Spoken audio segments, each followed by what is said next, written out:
Well,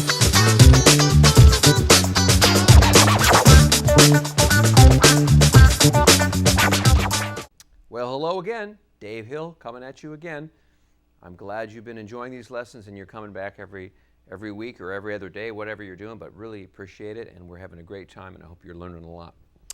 So, got the Telecaster on today. We're going to have fun. We're going to play a little music a little bit later. I know you're warming up and you're keeping your fingers stretched out before we play, so I'm not going to do the warm-up exercise. You do that at home, and that's all right. So let's just jump right into a new scale pattern today, okay?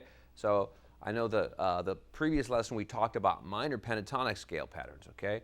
And I want you to keep working on those, but we're going to go back to major pentatonic today and introduce a new major pentatonic. But we know when you learn a major pentatonic, you're basically learning a minor pentatonic at the same time. So we're kind of getting two scales for one.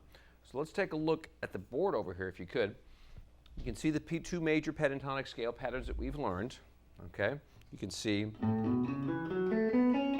a pattern 3 scale that basically is based around a pattern 3 chord form. And then we have a pattern 1 chord shape. I'm going to just play it in the key of D right here. Okay, and that works perfectly over this chord right here, as you can see. But check it out. We've got another scale pattern here, a pentatonic scale pattern, a major pentatonic scale, because we know about major pentatonics, they have major thirds, right? They're based off the first 5 notes or 5 notes from a major scale. So here's a D major scale. And check out how we have a D pentatonic scale that sounds like this.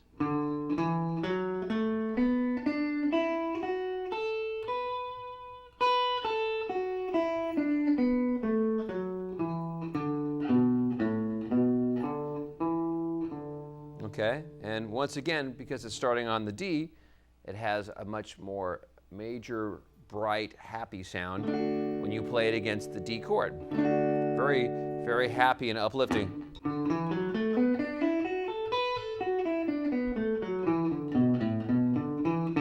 Right, it sounds bright because it has a major third in it, and that is what makes it sound much more happy sounding as opposed to the minor pentatonic, which we learned last lesson, which has a little darker sound, but effective in those situations. So let's go over the scale again slowly. Here we go.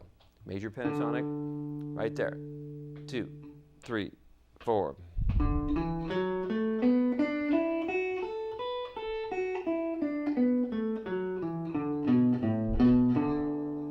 Okay. So now, check it out. If we put all these in the key of D, we're going to have this a lot more of the neck to work from. We have pattern 1. If we play this in the key of D, that would mean putting our 4th finger on the root here.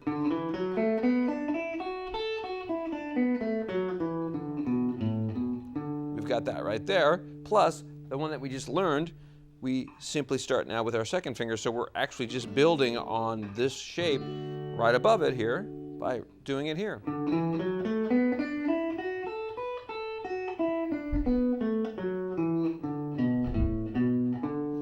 And then it works beautifully because the next pattern we know is also just one form above. So we've got it right here, D major.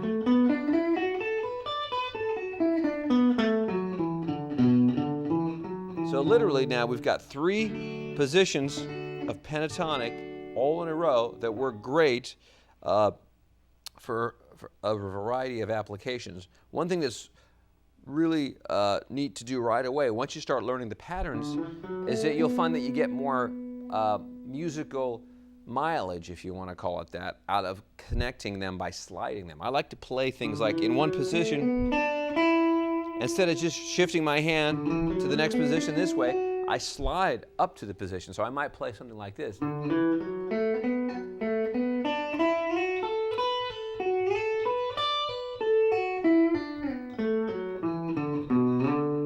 Right? And I'm sliding between the positions, and it just makes the limitations of the 5 notes not as big of a deal because you slide between the notes, and it gives it more melodic interest, right? I'll just show you some other ones.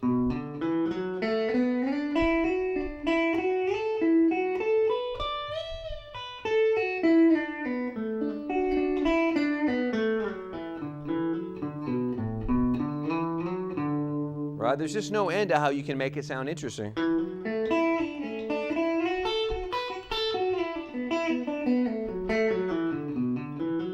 It's very country sounding, isn't it, when you start to put those slides in there?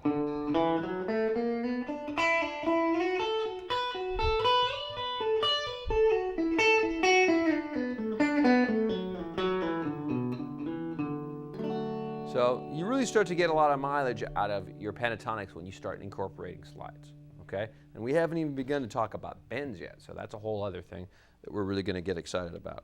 Okay, tell you what, I'm going to show you something that's out of a book that I wrote a few years ago. You might have seen it in music stores, and it's chock full of a lot of great musical ideas and exciting phrases that you can play. So I wrote this about, I don't know, 2 or 3 years ago, and it was the result of a lot of music transcribing I'd been doing all my life, and I thought it would be a great book to put out. So I put it together, and it's just nothing but pages and pages of great licks in different styles and all kinds of different phrases for all your different music applications.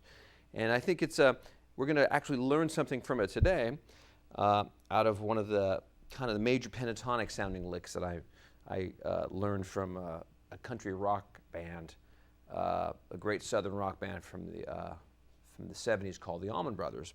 And they had a great guitar player in that group. They had a number of great guitar players. You know, Dwayne Allman was a smoking slide player, and Dickie Betts was the other great guitar player in the band. And they really started off playing some great music. So one of their great songs that they played was a song called Ramblin' Man. What am I saying? Ramblin' Man. And Dickie Betts took the solo on that one, and it was really musical, and it was basically just nothing but pentatonics. Okay? And some of the phrases he played had these kind of phrases in them, like sort of real major pentatonic. He might have incorporated a bend, but I'm going to play it in D. And then played a little sequence, and then slid down.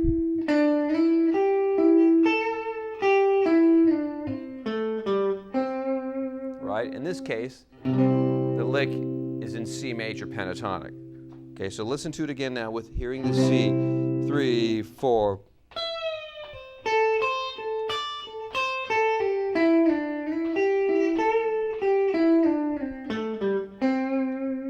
Right?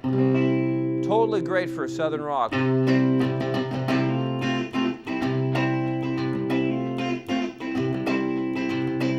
So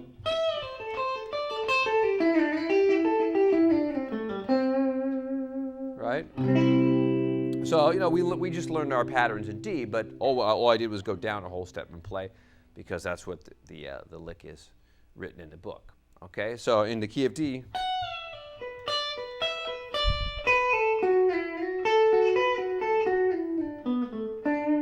right? A little different, but I basically played the same thing. Okay, so I'm going to see.